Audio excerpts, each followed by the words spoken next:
Greece has accused its northern neighbour, the former Yugoslav Republic of Macedonia, of excessive use of violence after Sunday's border scenes during which hundreds of migrants and refugees were injured. Athens says it's making formal protests to Macedonian and European authorities. Calm has since returned to Idomeni. Macedonian police have denied using plastic bullets, a claim that's challenged by doctors treating injuries. Serious concerns have been fractures and plastic bullet wounds to the head. So I've had 3 children under the age of 10 who've had a plastic bullet to the head. Sunday's tension, following the border's total closure in February, came after a leaflet in Arabic was distributed on Saturday suggesting the frontier would open. A delegation of 5 Syrian refugees tried to mediate between police and protesters, to no avail. We will try to ask them to just calm and keep down, but the problem is that we cannot control 10,000 people. Greece says it's been trying to persuade refugees and migrants that they should go to reception centres elsewhere in the country to ask for asylum, a message that's failed to get through.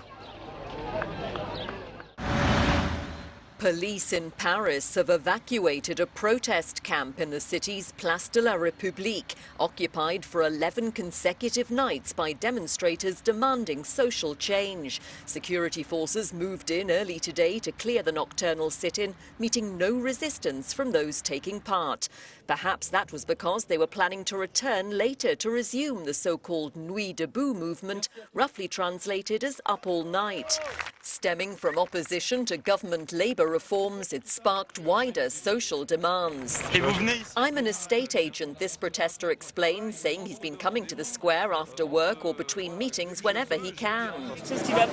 What's wrong? I don't know exactly, this woman says. I'm a young graduate. I can't find a job. It's complicated. I'm a bioengineer, but I'm having to change profession before even getting a foothold in the field I studied for. We're told to do things properly. We do that, and then it doesn't work, so there's a problem.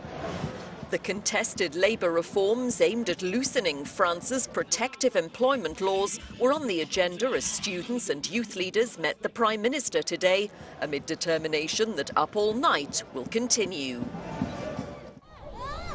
John Kerry paid his respects to the 140,000 victims of the 1945 American nuclear attack on the Japanese city of Hiroshima on Monday. By doing so, he became the first US Secretary of State to visit the site. Along with other G7 foreign ministers, Kerry laid flowers at a special memorial. It's thought that Kerry's trip could pave the way for an unprecedented visit to Hiroshima by a sitting US president when Barack Obama attends the annual G7 summit to be held in Japan next month.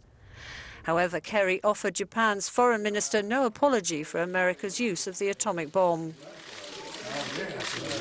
My visit to Hiroshima has a very special meaning about the strength of the relationship and the journey that we have traveled together since the difficult time of the war. The bomb on the city 71 years ago was the first of 2 atomic devices to be dropped on Japanese cities during World War II. The second was Nagasaki. Japan surrendered 6 days later.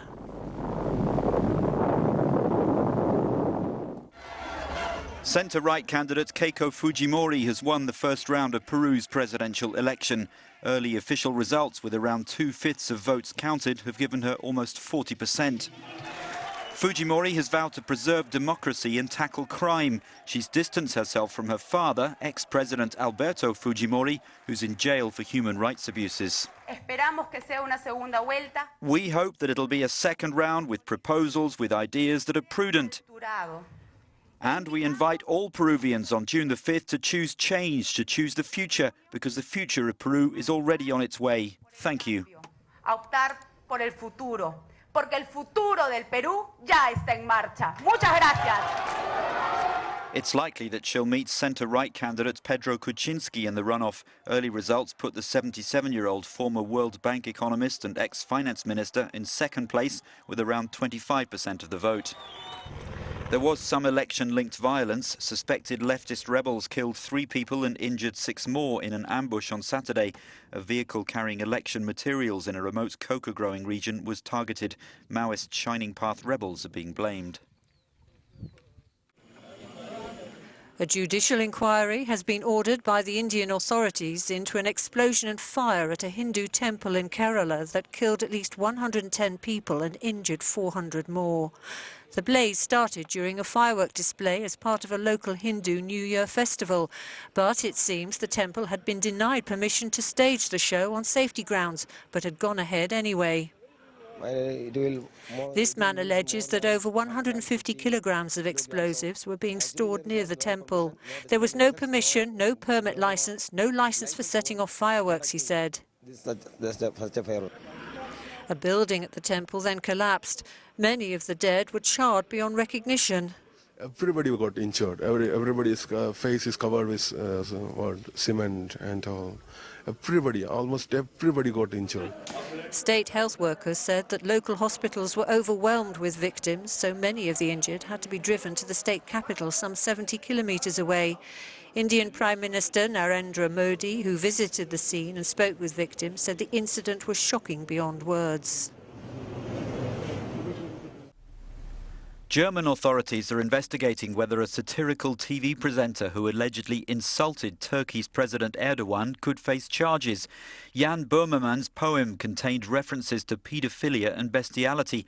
His own channel said it had clearly crossed the boundary from satire into slander and pulled the late-night programme from a repeat airing.